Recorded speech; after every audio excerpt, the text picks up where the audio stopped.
Welcome back, my friends, to my Media Museum in episode 2 of the Films of Chuck Norris on DVD. This was his first film in 1984 for Canon Films Group, and it was actually the second film that he made for them, but after seeing it, they decided to hold the first film and release this as the first film. We'll see here in just a minute that they subtitled the second one as The Beginning, so the sequel was a prequel. And that was why they thought that this film would be more successful, that it was a better film. All this is covered in a documentary that we'll cover at the end of this episode. But I really like the fact that the insert's got a different cover here. It's always nice to see alternate covers used on the inserts or different publicity stills or whatever. Just something different than repeating the DVD cover over again. That's kind of cheap in my opinion, so it's nice when they don't do that, when you get something different to see on the inside. But that was from 1984, as I said, and in 1985 they went ahead and released the first film that he filmed for them and made it The Beginning. So this Missing in Action 2 was the first film that Chuck Norris made for the Canon Film Group, but it was the second film released to theaters. So I know some of you might be thinking, hey, I skipped over the other side. This is the only way I'm aware of this film coming out, was in this 2-pack, this 2-film collection. And we will look at the other side. There's no booklet, just a plain disc on the inside. And then we'll look at Missing in Action 3 when we get to that in the sequence. So, his second film of 1985, I think I mentioned in the first episode that he did 3 films in 1985, so that was a big year for Chuck at the theaters. He didn't necessarily film them, because like I said, they held up the Mission in Action 1 and relabeled it 2 and made it a prequel sequel. But this was his second film to hit the theaters in 85. And it's a great movie. I enjoyed all of Chuck's. And if you're a Chuck Norris fan, and I'm sure you agree with me that every one of his films was worth watching.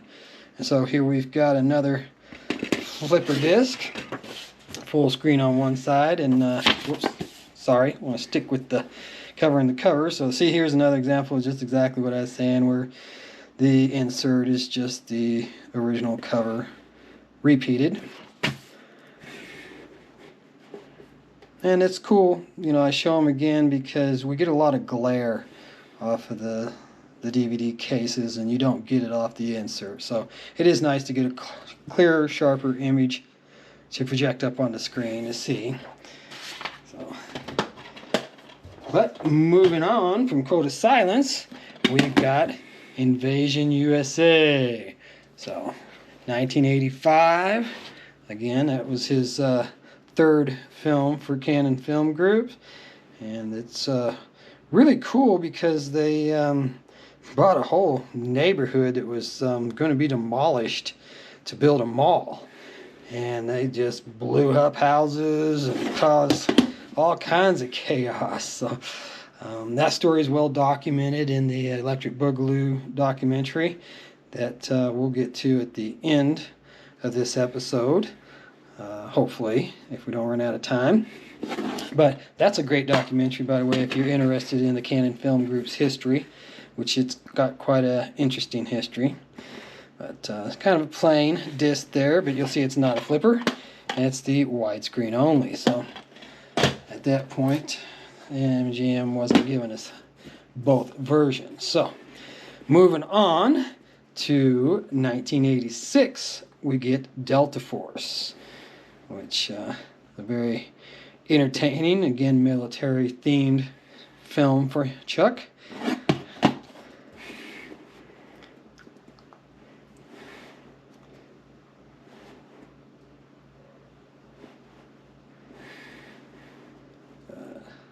This one is only standard version only. And it was probably filmed that way, so they just didn't mat it down to give you a fake widescreen version. And there's a lot of confusion about aspect ratios. I've said that I was going to make a video discussing aspect ratios, and I still haven't gotten that done yet. I really do need to get that done because there's a lot of confusion across the board about aspect ratios. A lot of people do not understand why you've got full screen, letterbox, widescreen, and the differences and reasons for them. But we're talking mid-80s here, not the highest budget films. It was a lot easier for them just to film it in full screen and mat it down for the theaters. So when you get pretty much the bulk of all the films in the 80s on video, they were filmed in full screen and just matted for the theaters. So here we've got 1986 again, but he's not actually a film, but I wanted to include it here in the series.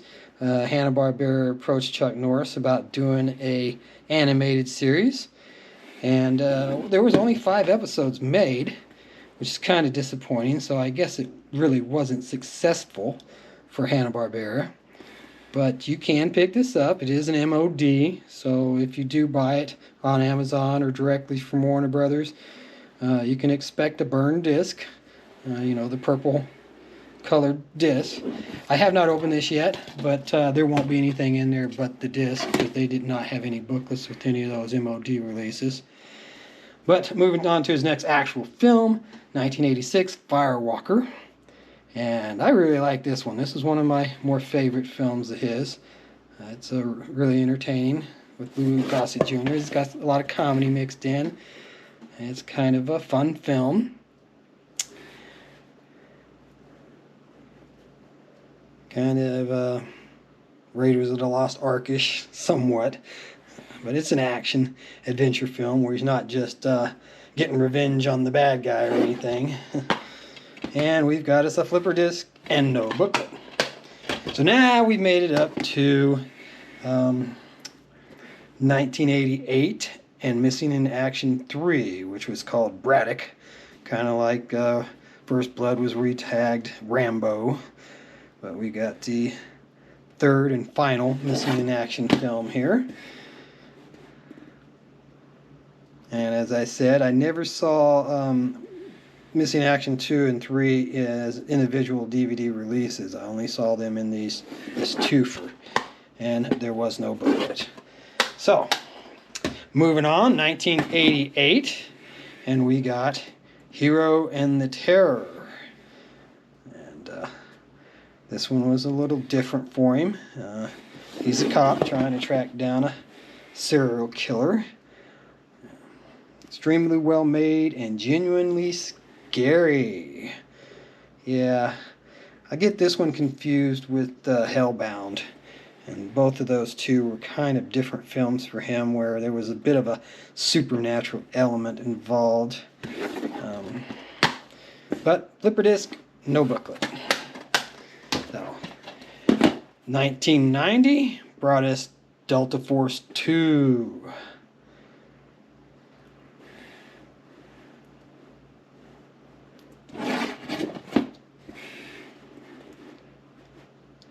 Stand Tall Heroics. Yeah. That guy always plays the bad guy. Some actors just get really stereotyped. This time we've got us a booklet though, so that's kind of cool. Same artwork as on the disc, repeated on the track listing, but it's different from the front cover. Which, yeah, that's pretty neat.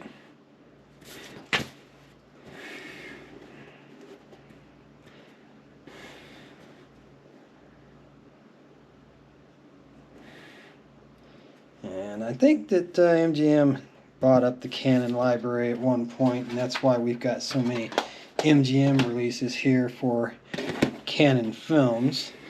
But 1991, we get The Hitman.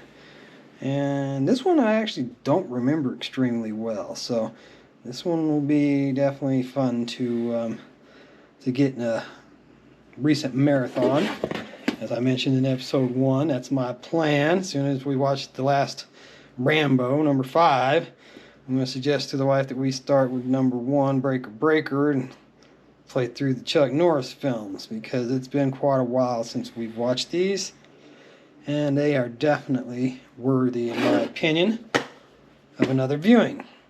So it's not really plain, but the way it's printed, it's really hard to see anything but me there. Alrighty, well, we're clearly not going to finish up, so I'm going to go ahead and end this episode here, and we will have a short part 3 to wrap up the Films of Chuck.